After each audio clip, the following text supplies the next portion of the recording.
Hi, I wanted to show you a really quick video about how to access the library and particularly the articles and databases on Canvas. So first you will click here onto your Canvas site, and then you'll scroll down and find the link for the library. Once you click on that, you will see the A to Z database list. If you want to look for the two articles that should be based on data or stats or statistics about women of color facing bias, then you'll go to this A to Z database list. You can also type a question in down here. So we'll go here to A to Z, and we'll go first down here to Academic Search Premier. This is a really good database with thousands of sources available that the school pays for and that you can have access to for free. You will, because I'm not on campus, and like me, have to log in. And once you do that, you'll get into EBSCO, what's called EBSCO Host. You'll click on Advanced Search so you have more control over what you're looking for.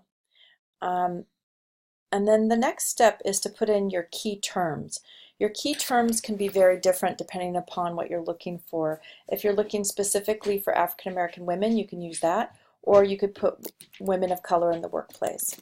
So I'm going to put in, hi Laszlo, I'm going to put in African American women, and then here I'm going to put in bias or prejudice or discrimination, just to start with that, and just see what I come up with. And then after that, I see it's like 764 articles, which is quite a bit. And so they are all full text, which is good. It starts at 1958 though, so I can go like this.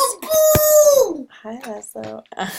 To bring it closer to the current date. And that brings it down to 500. And then I look at a few of these and I'll see like issues of prejudice, and I'll see there's videos and things about science. This might be a nice way to kind of take a look, because depending upon the woman you've chosen, there might be something specific that could be helpful to you here. Bias in technology, looking at implicit biases and attitudes. Oh no! So if you feel like you've gotten too many sources, like there's at 512, you could type in something like this, like workplace, and then hit search again. And let's see. And then it brings it down to 18, which is really nice. So that's really a nice number to work with. I like using the Boolean search, which is these here where you can use and it's nice where it says bias or prejudice or discrimination. So it's going to give you all the articles where any of those terms show up. And then I had workplace here. And so you look down and kind of see like workplace discrimination, and then you have this one here, intersectional life and times. Oh, the Luddy Lytle. Oh, that's interesting. So you can kind of see various sources. Once you find one that you like, you could click, let's see, on the source. And then you can open it up. And once you open it up, you can, and of course, read it, but you want to get the citation. You can click here on Cite and scroll down to MLA and just cut and paste this into your works cited page, which just saves a ton of time and stress. So just wanted to remind you of that.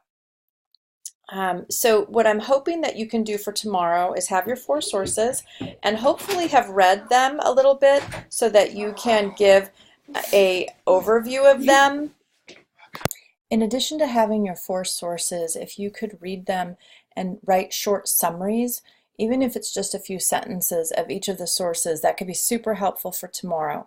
We're going to be doing an exercise in class where we talk to each other about our sources and about the person we're researching. So it's really important for the exercise to work that you've done this step ahead of time. If you have questions, please email or text or call tonight, and I'd be more than happy to address them.